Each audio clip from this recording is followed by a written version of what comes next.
presidente da ProSoja Brasil, Antônio Galvão, que fala nesse momento. O seu Antônio que se elegeu em eleição no último dia 23 e assume a ProSoja Brasil até 2024. Para quem não conhece, o Antônio Galvão é gaúcho, né?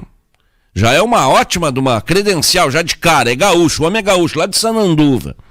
É ex-presidente também da Associação de Soja e Milho do Mato Grosso, e atual vice, né? Atual vice da ProSoja Brasil. Foi vice nessa gestão aí do Bartolomeu Braz Pereira. Ele é produtor em Vera, que fica no norte do Mato Grosso.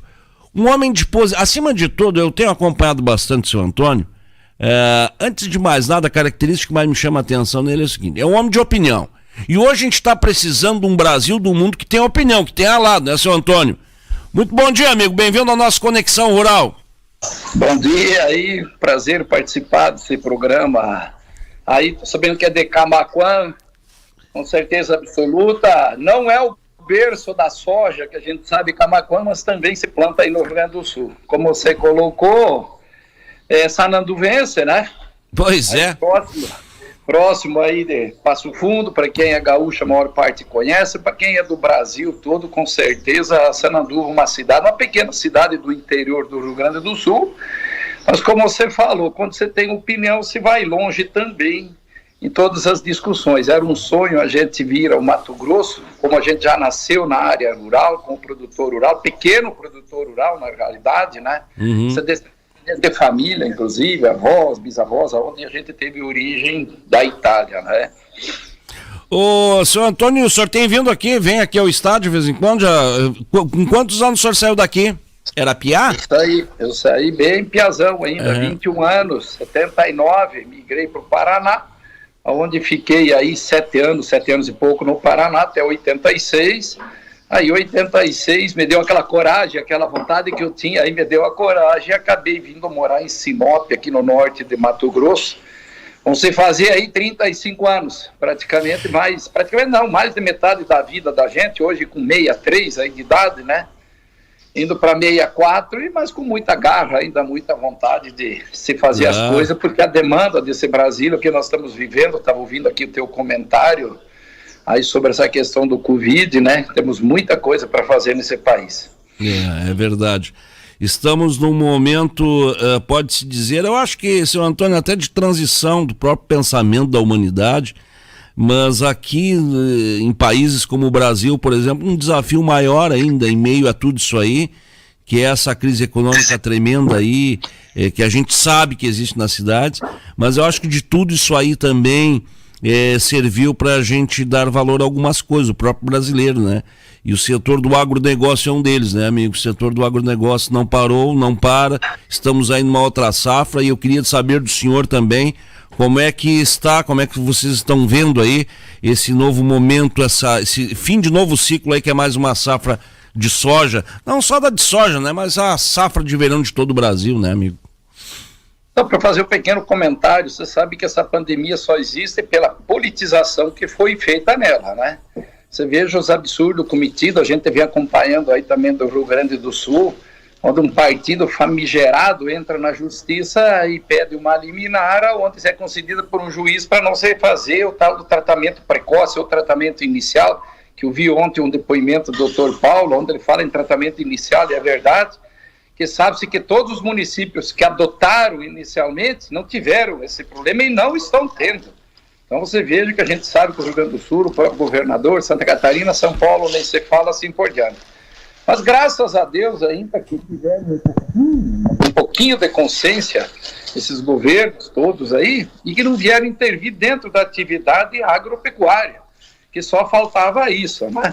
Onde está dando certo e a produção do alimento, que seguidamente são chacalhados, vamos assim dizer, pela sociedade urbana, por falta de conhecimento, porque sempre deturpam as informações, sempre levando coisa ruim do setor rural, que na realidade o que a gente faz aqui é a sobrevivência, a subsistência de todos que estão no centro urbano, ou seja, a gente nada mais faz do que produzir o alimento de cada dia, de cada cidadão que existe aí nesse mundo afora, especialmente o Brasil. E o Brasil se destaca muito justamente pelo clima que nós temos, especialmente aqui em Mato Grosso, mas a gente sabe que o Brasil inteiro temos regiões boas para a produção e regiões que seguidamente dão algumas complicações em termos de clima. O próprio Rio Grande do Sul, como a gente conhece um pouco mais detalhado, sabe-se que temos regiões com clima bem melhor que outras regiões, mas é um estado da onde a gente migrou de lá, com o maior orgulho do mundo, porque pode ter certeza que esse Rio Grande do Sul exportou muitas e muitas pessoas que fizeram desse Brasil, principalmente na área da agricultura, o que o Brasil é hoje. Então, graças a Deus que não vieram mexer nisso, porque senão seria muito pior, que aí não teria nem a produção de alimento. Imaginou você, os caras intervir, não deixar plantar uma safra, ou não deixar colher uma safra? O que faríamos aí no futuro muito próximo, que a dificuldade e a necessidade de alimento, que vocês estão acompanhando aí, a demanda mundial pelo alimento é coisa, assim dizer, estrondosa. Nunca passamos, eu acho, com um momento com tanta procura e tantas ameaças ao mesmo tempo.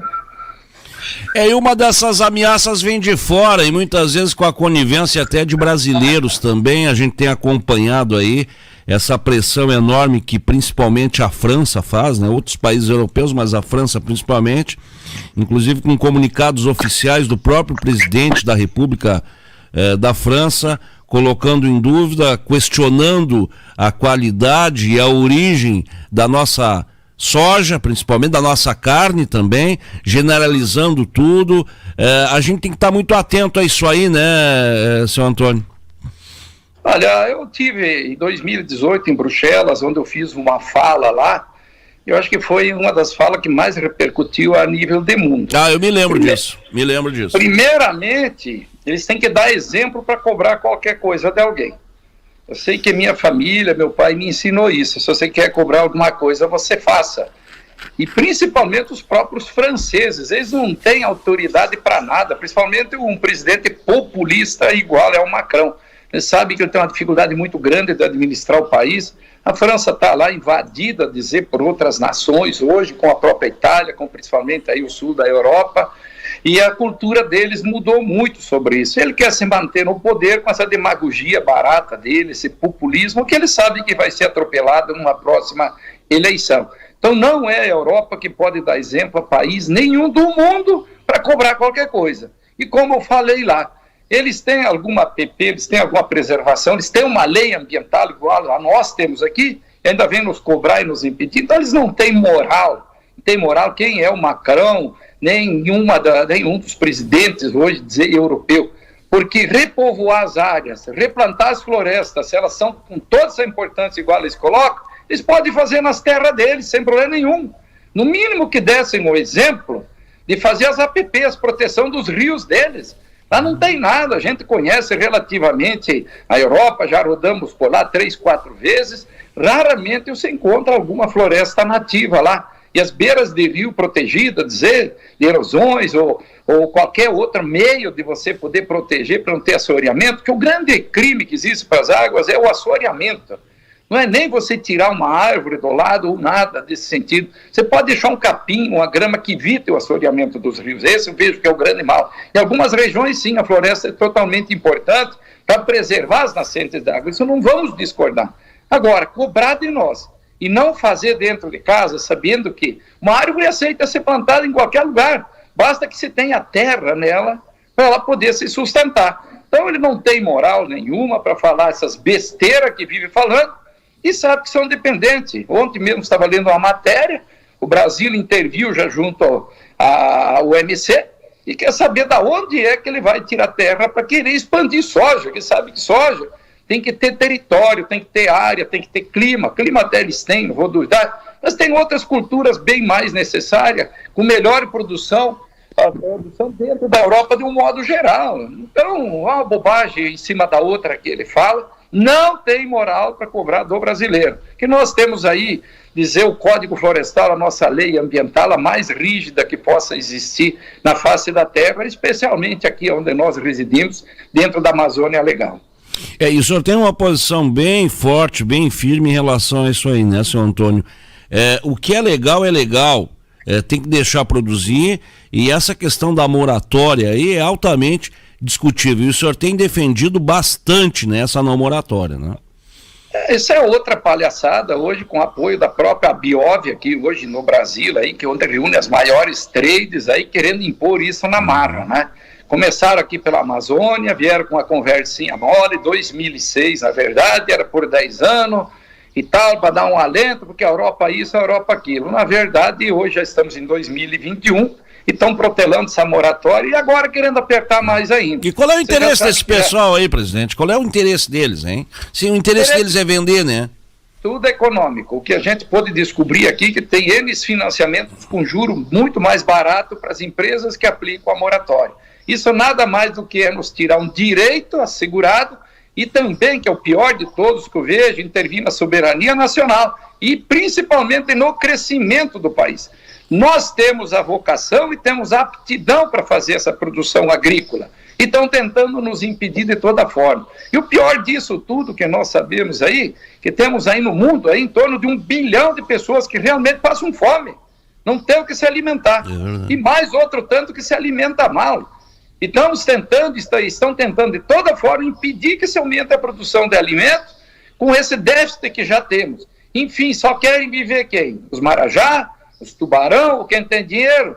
A hora da política, lembro da população pobre, principalmente a miserável, fazendo mil e uma promessa para você ter os votos, né? E depois, na hora de resolver o problema dessas pessoas, eles vêm com esse tipo de conduta aí, conduta antinacionalista, porque isso é vergonhoso. Deve-se haver uma intervenção, sim, do governo federal, porque nós estamos falando em soberania territorial. E isso não é... Deu uma trancadinha, mas vai voltar breve, quer ver? Nossas leis. Eu posso lhe chamar de presidente? O senhor já tomou posse ou não tomou ainda? Só está eleito, né? Vou tomar posse agora, o dia 22 de abril, agora, próximo. No dia do descobrimento do Brasil, hein? Presidente... 21 é Tiradentes, né? É Marte, vamos pegar e fazer... Presidente, como é que o senhor avalia essa mudança que aconteceram essas mudanças na última semana do governo, mas principalmente no que se refere ao Ministério das Relações Exteriores, né? No Itamaraty saiu Ernesto Araújo para a entrada de um outro indicado da presidência. Havia uma reclamação bastante grande que a presença de Ernesto Araújo estava, digamos assim, atrapalhando ou comprometendo negociações, principalmente com a China. Como é que o senhor viu toda essa questão e como é que o senhor vê daqui para frente essa relação, essa colocação do Brasil no mercado externo, principalmente com a China, que é o nosso comprador de soja? Bom, eu tive o prazer de conhecer o ministro Ernesto Araújo pessoalmente. Foi um dos assuntos que levamos para ele, justamente sobre essa questão dessa interferência, empresas nacionais aqui, nacionalizadas ao menos, da própria Europa, sobre a questão da moratória da soja. Eu acho que foi uma grande perca, sim, dizer, porque esse era uma pessoa íntegra, o que a gente pôde conhecer, e sempre as batalhas deles. E você sabe que foi demitido, pressionado, a senadora Cátia Abreu ajudou para isso, por tudo por interesse econômico.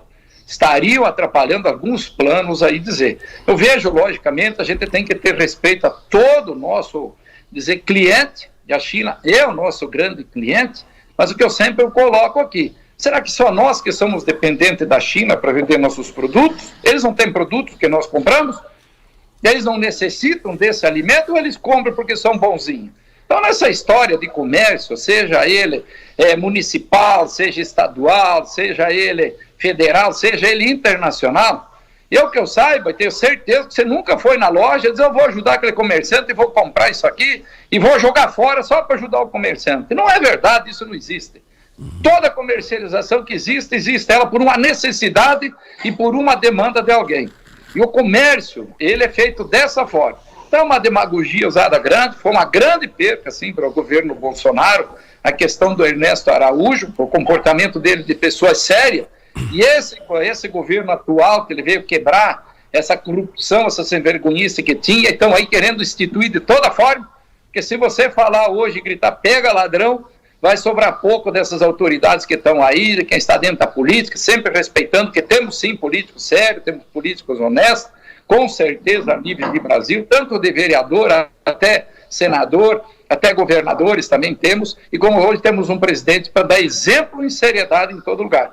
Então isso veio atrapalhar os planos econômicos, vem aí as punições que infelizmente o nosso Supremo Tribunal Federal fez aí uns absurdos totalmente contra a Constituição, inocentar um condenado por vários juízes, por várias instâncias aí, dizendo que o homem, ele não devia nada. Pelo amor de Deus, isso são os absurdos cometidos, e está aí o STF impondo, na verdade, está querendo governar o país por se achar que tem o poder máximo. Então a gente espera que realmente isso seja tomado, alguma providência, o Senado Federal aí com a troca do presidente, agora com o presidente Pacheco, que realmente faça-se valer o direito que eles têm.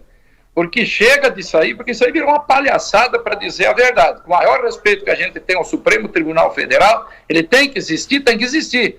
Agora, não com essas pessoas que estão aí, muitas delas, pode até alguns deles ficar lá, eu acredito até que possa, mas tem alguns aí que realmente tem que ser removido. Inclusive, a gente aqui, o setor agropecuário, estava aí, estamos aí planejando uma data para demonstrar esse apoio ao nosso presidente, as reformas necessárias que o país precisa para poder crescer, e principalmente também para se tomar providência pelo Senado Federal com alguns desses ministros que estão fazendo aí uma desgraceira aí total, como foi aqui recentemente, essa própria liminar dada por Alexandre Moraes agora aqui impedindo o restante dos trabalhos, aí, inclusive uma pequena parcela, uma tirinha dentro da unidade de conservação que foi criada, porque nós moramos aqui, sabemos, propositalmente pela ministra, que assim chamar ela, ex-ministra, graças a Deus, Marina Silva, já para tentar impedir a passagem da 163, a pavimentação dela naquele trecho, onde não foi conseguido, e agora tentando, através de, você veja lá, é 0,0 alguma coisa,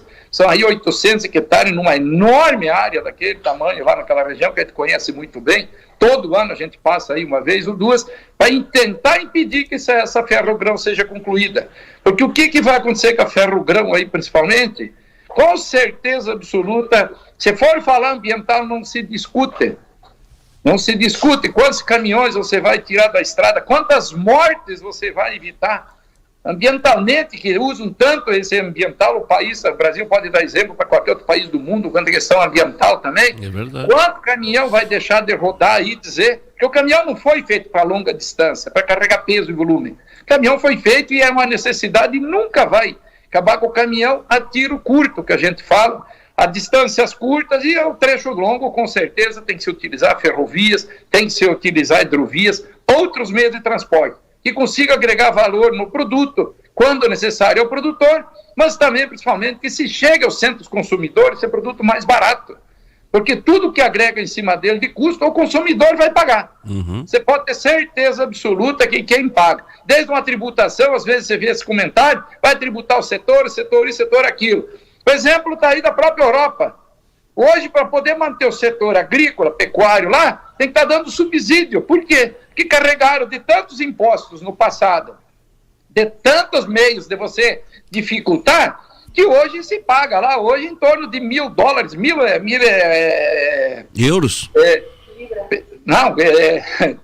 Euros. Por hectare. Nós fizemos reunião direto agora por conta da pandemia, nós participamos do ISA e o OPD também, onde a gente reúne todos os países produtores de oleaginosas, e a última reunião nossa foi feita em 2019, em Londres, aonde a gente viu tanto os alemães como os franceses, os ingleses que participaram, a penúria que eles estão vivendo por conta do boicote da retirada de certos produtos químicos, e hoje não tem mais controle de lagarta, principalmente, que vocês viram agora recentemente, que a própria França voltou para trás, os nicotinoides, que é um dos princípios ativos para poder salvar a produção deles.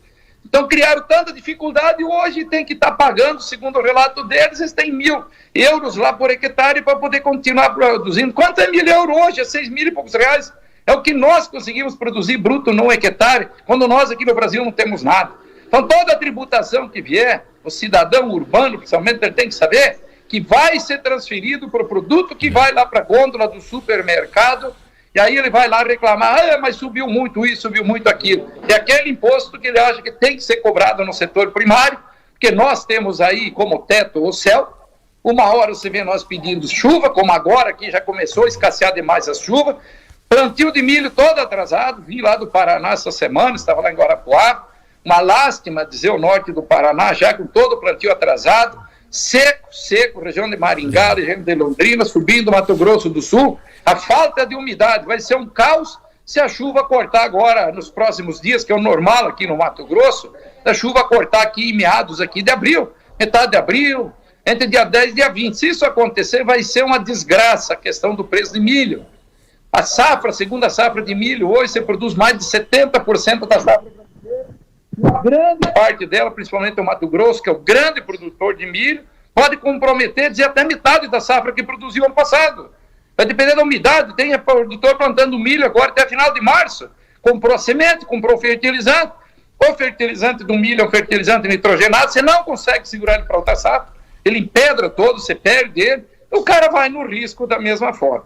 Então isso pode acontecer realmente. Então tudo que você querer imputar em cima da produção, principalmente rural, que é comida que nós estamos falando, é alimento, isso vai parar na gôndola do supermercado. Presidente, eu gostaria de evocar com o senhor um assunto que é de extrema importância, que é a questão dos contratos futuros de venda, né? Nós temos o produtor que faz o contrato de venda, caso, e aí a gente entra dentro do que o senhor falou agora há pouco, né?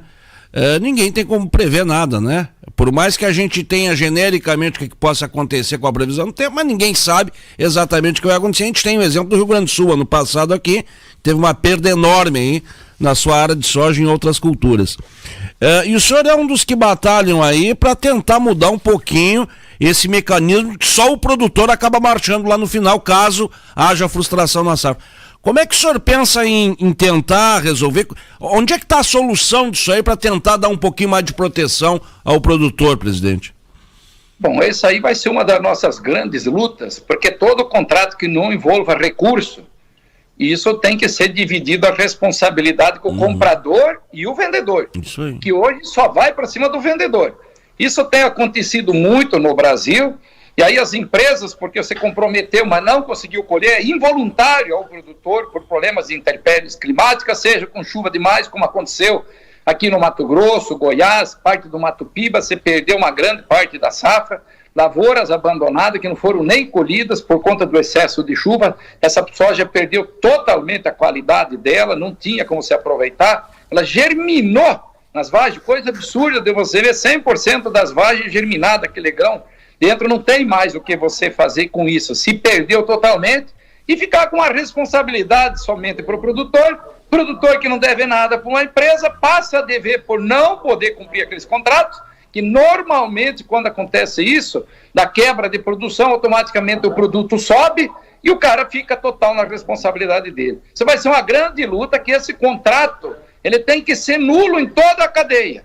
Ele não tem que ficar com a responsabilidade só quem compra direto do produtor. Ele tem que ser dentro da cadeia, até a da indústria. Porque todo mundo sabe que um produto que não está colhido, ele pode ter problema de avaria, ele pode ter problema de você perder. Seja por falta de chuva, que as maiores percas normalmente você dá por seca. Você é testemunha disso. O Rio Grande do Sul seguidamente sofre com isso aí. Mato Piba sofre muito com isso aqui. Mato Grosso com menos exceções. Com raras exceções, mas nós aqui já passamos por isso na safra 15-16, onde aqui bem próximo de Sinop, a gente teve uma faixa que não choveu, praticamente zero, quase as chuvas, onde se perdeu total lavouras de soja, e a mesma produtor perdeu a lavoura de milho por falta de chuva. Uma coisa incrível, que se a gente não tivesse vivido e enxergado, do lado de casa, eu mesmo lá num vizinho meu, 2.000 metros longe, o cara colheu 15 sacas de soja, onde eu consegui colher praticamente uma safra normal. Parecia que tinha um paredão que dividia ali essa chuva. Essa área pegou mais ou menos uns 30, 40 quilômetros de largura, entre Sorriso e Sinop, e se estendeu da área de produção, da onde começa aqui, do Rio Arinos, que é a nossa região, foi até a BR-158 lá no leste. Isso aconteceu com a soja e com o milho na mesma safra. Se vendeu milho a 14, 15 reais, o milho foi para 30, 35 reais naquele ano, e as empresas executando o produtor para pagar um achaute de 15, 16 reais, mais do que ele tinha feito um contrato que iria receber da empresa. Então veja, isso é ridículo, absurdo. Eu passar de ver para uma empresa que ela sabe que existe risco na atividade, Isso pode vir ocorrer de não colher por falta de chuva, principalmente é a falta de chuva, é a seca que mais compromete áreas, não é tanto o excesso de chuva, mas esse ano aqui tem produtores, inclusive essa semana uma produtora, esposa, amigo da gente aqui, de 1.900 hectares, perdeu 900 hectares de área sem colher. Você veja como é que o produtor dele você vai poder cumprir com os compromissos. Então isso com certeza tem que ser anulado, um contrato desse na realidade, mas como a gente fala de mamanda caducando, do produtor à indústria. Não é que tenha que ficar esse mico com o cara que nos comprou. Isso tem que ter uma previsão legal na lei. Vamos trabalhar dentro da FPA, no IPA, para a gente resolver junto com a ministra da Agricultura, porque isso tem que ser tomado uma providência. E inaceitável o produtor ter que assumir uma dívida com o cara que não colocou um centavo no negócio dele, porque involuntariamente a ele teve um problema climático. Via Congresso, então, né? Via legislação que o senhor pensa em fazer algo, né? Nós temos que achar um meio de isso ser tirado fora. Não pode mais acontecer. Seja via Congresso, seja dentro aí dizer de um decreto governamental, seja aí dizendo um acordo com as próprias empresas, isso é possível fazer com a intermediação do próprio Ministério da Agricultura. Sei que eles vão resistir, mas nós, com certeza, aqui, que somos milhares e milhares de produtores nesse país, em relação às poucas empresas que nos compram, a grande maioria dos nossos produtos. Isso é uma luta árdua e que a gente vai ter que acabar acontecendo isso. Sem dúvida. A gente falava em Congresso aí, né? A pandemia também, logicamente, assim como tem matado muita gente, né? A Covid tem ressuscitado outras também, né? E a gente lembra aqui de Cátia Abreu, que voltou à ribalta de novo, né, presidente? E o próprio senador, agora deputado, ex-senador Aécio Neves, que também está aparecendo aí, uma barbaridade, apareceu essa semana aí.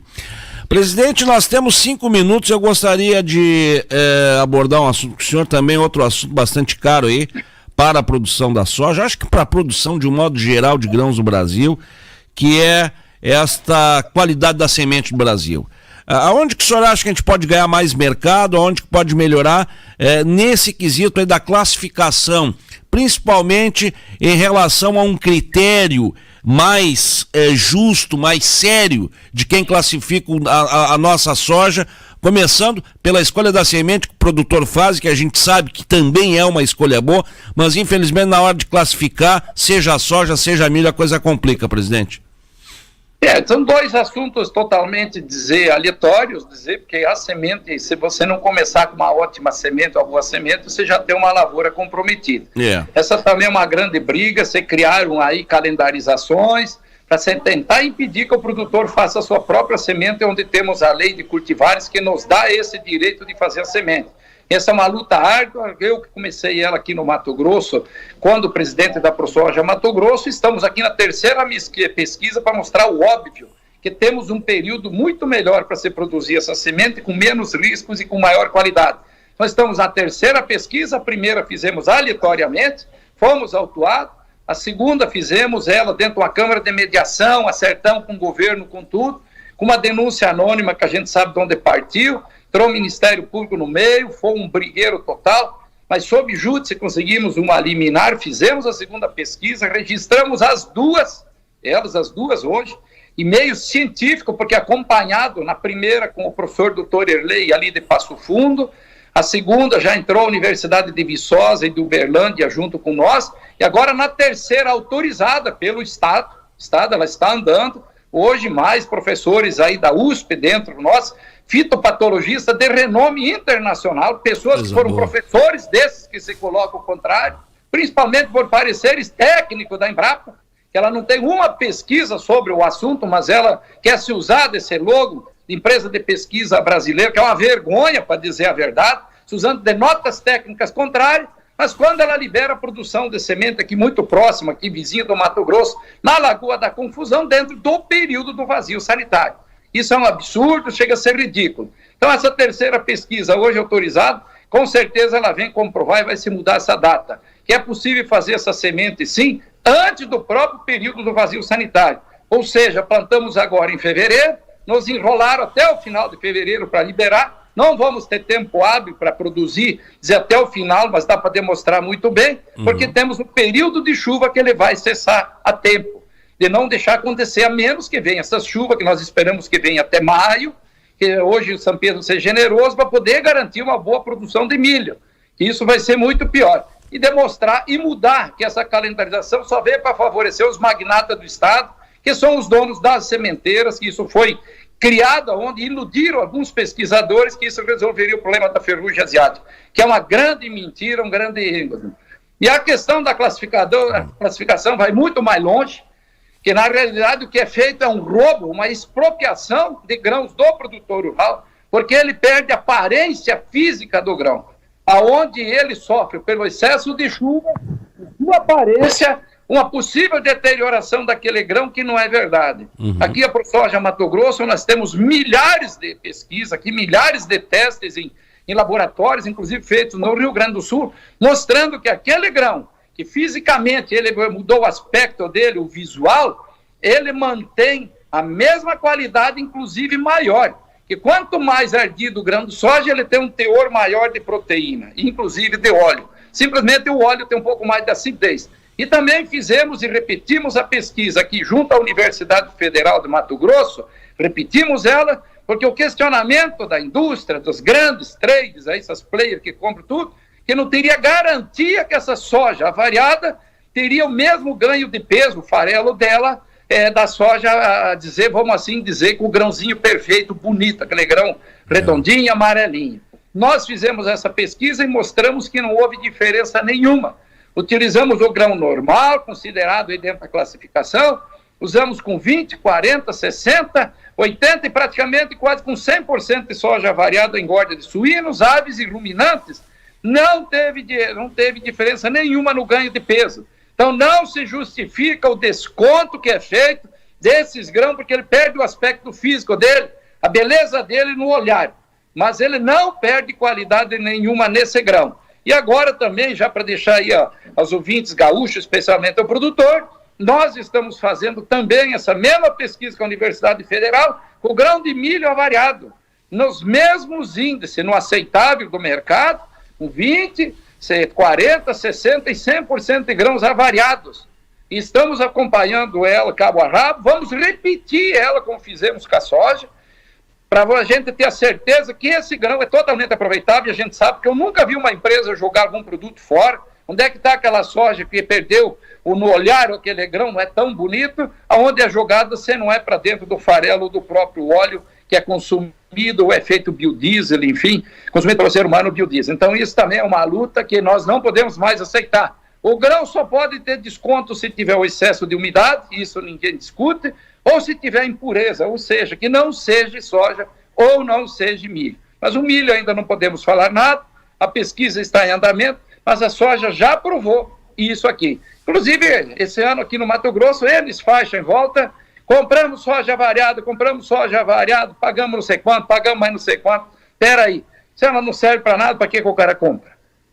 Indústria aí esperando comprar soja avariada, porque ela tem de 4 a 6% mais proteína.